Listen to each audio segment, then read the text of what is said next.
We begin tonight with a new book that follows the tragic story of a 2-year-old Oklahoma girl who suffered abuse most of her life.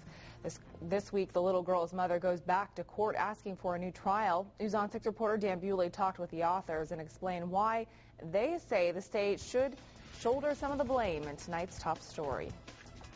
Kelsey, is that your new puzzle?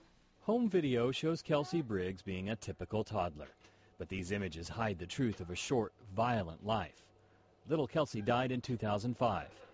She was 2.5 years old. The cause of death was ruled blunt force trauma to the stomach.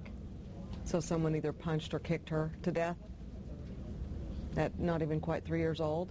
Cherokee Ballard and Britton Follett were journalists in Oklahoma City who covered the tragic story.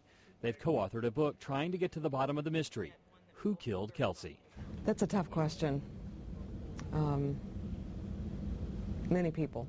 So you hear one piece of evidence and you think that, oh, well, the mother did it. You hear another piece of evidence and then you think, well, stepfather must have done it. Kelsey lived at home in Meeker with her mother, Ray Dawn Smith, and stepfather, Michael Porter. Both are serving time in prison for enabling child abuse. But no one has been convicted of killing Kelsey. It's just wrong and shameful that she's gone. What color is that? This week, Kelsey's mother is asking for a new trial. Her attorneys are accusing one juror in her child abuse trial of reading information online during the course of the original trial. Ballard and Follett say the juror denies the charge. The authors also say their book details 10 months of documented child abuse against Kelsey, a broken collarbone, bruises, and at one point both legs broken at the same time. They even learned that 12 DHS caseworkers were assigned to Kelsey.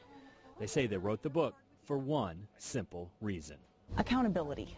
As for the question everyone wants answered, who killed Kelsey, the authors say it goes beyond the mother and stepfather and falls on the system.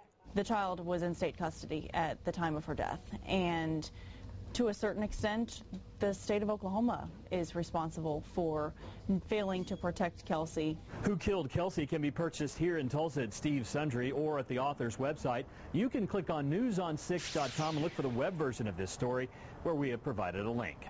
In Tulsa, Dan Bewley, the News on 6 Tonight.